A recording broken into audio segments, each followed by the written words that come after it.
یا بنی اسرائیل اذکروا نعمتی التی انعمت علیکم، اے بنی اسرائیل، اسرائیل کو سمجھ لیجئے یہ مرکب لفظ ہے، اسم اسی سے اسیر بنا ہے، اسیر جو کسی کا قیدی ہوتا ہے۔ ایل عبرانی میں اللہ کے لیے ہے، اور اسرائیل کا ترجمہ ہے عبداللہ، اللہ کا غلام، اللہ کے ساتھ بندھا ہوا اس کی اطاعت کے قلاتے کے اندر۔ تو یہ اسرائیل یہ لقب ہے حضرت یعقوب علیہ السلام کا۔ ان کے 12 بیٹے تھے، 12 بیٹوں سے جو نسل چلی وہ بنی اسرائیل ہے، انہی میں حضرت موسیٰ کی بعثت ہوئی اور تورات انہیں دی گئی، پھر یہ ایک بہت بڑی امت بنے۔ ان پر 4 ادوار آ چکے تھے قرآن مجید کے نزول کے وقت۔ 2 مرتبہ اللہ کی رحمت کی بارشیں ہوئیں، انہیں عروج نصیب ہوا۔ 2 مرتبہ ان کو دنیا پرستی، شہوت پرستی، اللہ کے احکام کو پس و پیش ڈال دینے کی سزا میں عذاب کے کوڑے ان پر برسے۔ اس کا ذکر آئے گا سورہ بنی اسرائیل کے پہلے رکوع میں۔ اس وقت جب کہ قرآن نازل ہو رہا ہے، اس وقت وہ اپنے اس زوال کے دور میں تھے۔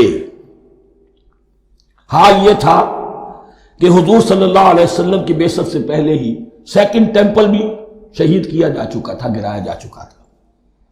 حضرت سلیمان نے جو بنایا تھا ہیکل سلیمانی، جس کو یہ 1st ٹیمپل کہتے، اسے نیبوکدنیزر نے گرا دیا تھا حضرت مسیح سے بھی کئی سو سال پہلے۔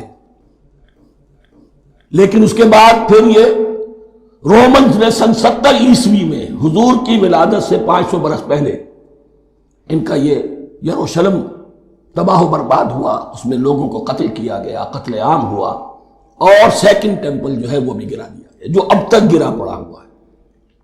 صرف ایک ویلنگ وال ہے جس کے پاس جا کر یہودی جو ہے ماتم کر لیتے ہیں، روتے ہیں، اور اب وہ بنانے پر تلے ہوئے ہیں اپنا 3rd ٹیمپل، اس کے نقشے بن چکے ہیں، بلو پرنٹ بن چکے ہیں۔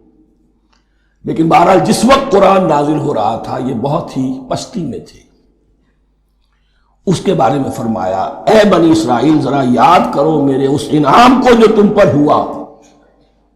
وہ انعام کیا ہے؟ میں نے تمہیں اپنی کتاب دی، نبوت سے سرفراز فرمایا، اپنی شریعت تمہیں عطا فرمائی، تمہیں داؤد، تمہارے اندر داؤد اور سلیمان جیسے بادشاہ اٹھائے، جو بادشاہ بھی تھے، نبی بھی تھے۔ وَأَوْفُوا بِعَهْدِي، اور میرے وعدے کو پورا کرو تاکہ میں بھی اپنے وعدے کو پورا کروں۔ یہ وعدہ ہے جو کتاب استثناء جو ہے اولڈ ٹیسٹمنٹ کی، ڈیوٹرانومی، اس کے 18ویں باب کی آیت نمبر 18-19 میں حضرت موسیٰ سے خطاب کر کے اس میں اللہ نے یہ الفاظ فرمائے، میں ان کے بھائیوں میں سے تیرے مانند ایک نبی برپا کروں گا اور اس کے منہ میں اپنا کلام ڈالوں گا، اور وہ وہی کچھ بتائے گا جو میں اس سے کہوں گا۔ یہ گویا کہ حضرت موسیٰ علیہ السلام کی امت کو بتایا جا رہا تھا کہ نبی آخر الزمان آئیں گے اور تمہیں انہیں قبول کرنا ہے۔ قرآن مجید میں اس کا بڑا تفصیلی ذکر سورہ اعراف میں آئے گا انشاءاللہ۔ لیکن یہاں فرمایا اوفوا بعہدی اوف بعہدکم، تم میرا عہد پیرا پورا کرو، میرے اس نبی کو تسلیم کرو، اس پر ایمان لاؤ، اس پر کی صدا پر لبیک کہو، تو میں تمہیں میرے انعام و اکرام اور بڑھتے چلے جائیں گے۔ وَإِيَّايَ فَارْهَبُونِ، اور صرف مجھ سے ڈرو۔ وَآمِنُوا بِمَا أَنزَلْتُ مُصَدِّقًا لِمَا مَعَكُمْ، اور ایمان لاؤ اس پر جو میں نے نازل کیا ہے، جو تمہارے پاس جو تورات ہے اس کی تصدیق کرتے ہوئے آیا ہے۔ اس کے 2 معنی ہے، ایک تو قرآن تصدیق کرتا ہے تورات کی اور انجیل کی، فیہا ھدی ونور، فیہ ھدی ونور، اور دوسرے یہ کہ قرآن اور محمد صلی اللہ علیہ وسلم ان پیشین گوئیوں کے مصداق بن کر آئے ہیں جو تورات میں تھی، ورنہ وہ پیشین گوئیاں جھوٹی ثابت ہوتی۔ ان کے مصداق کون ہے؟ قرآن اور محمد صلی اللہ علیہ وسلم، یہ دونوں معنی اس کے ہیں۔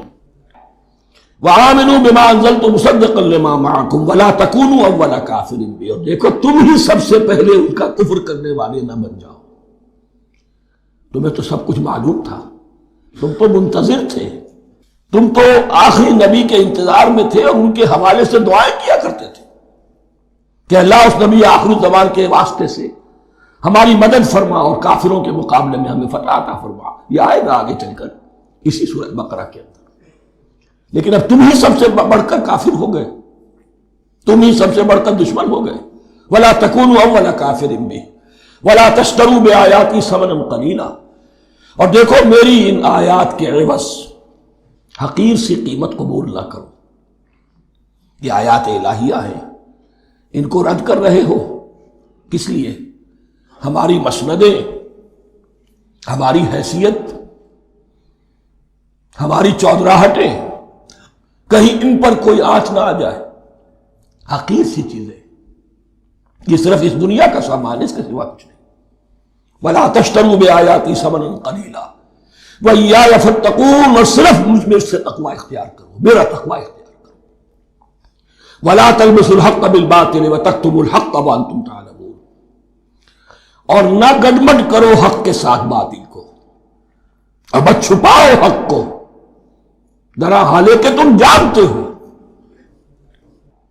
یہ بات اچھی طرح نوٹ کر لیجیے. جانتے بوجھتے کرو، ایک ہے مغالطے میں کرنا، وہ ضلالت ہے، گمراہی ہے.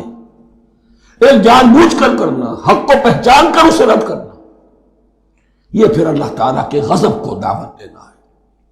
ریت آف اللہ، اس کے غضب کو دعوت دینا ہے کہ حق کو پہچان کر اس کی نفی کی. وَأَنْتُمْ تَعْلَمُونَ.